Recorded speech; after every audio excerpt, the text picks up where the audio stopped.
Now let's take a look at Photoshop CS's support for not only camera raw images, but also 16-bit.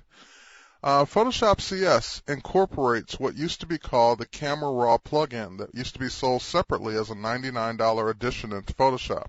Now that functionality is built into Photoshop, making your Photoshop investment that much more valuable. I'm going to go ahead and highlight this Camera Raw image that came from a Canon PowerShot camera and double-click on it. When I do that, you'll notice that Photoshop opens into the Camera Raw interface before opening the image into Photoshop. Let me slide this window over so you can see more of the editing capabilities.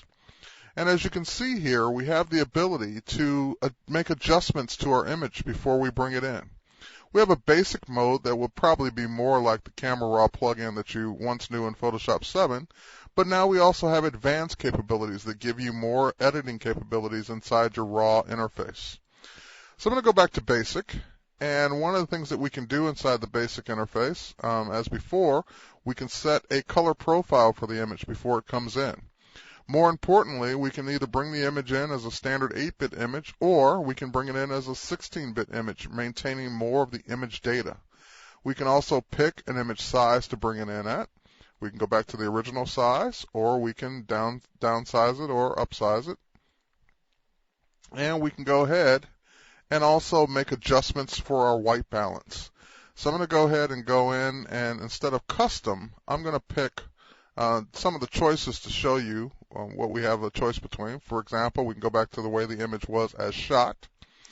We can also choose daylight. We have shade.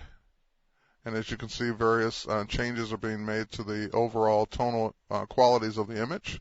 We have a tungsten, which I like that one as well. But I'm going to go ahead and put it on auto white balance.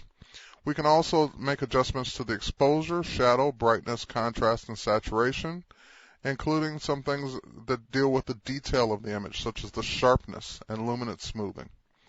So you have a ton more capabilities now in working with your Camera Raw images.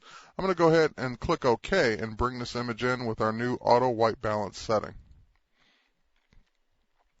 Now, Photoshop is bringing in that raw data. And because I left it in 16-bit mode, we are now working with this image in 16-bit mode as well. And we can check that by simply going up to the image menu and coming down to mode. And you'll see that we're working in 16 bits per channel as opposed to 8 bits per channel. But one thing you'll notice is that most of our tools are still available to us. In fact, all of our tools are still available to us.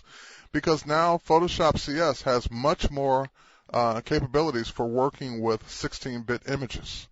So no longer do you have to settle for working in 8-bit. If you choose to work in 16-bit for your more high-quality professional-based images, you can.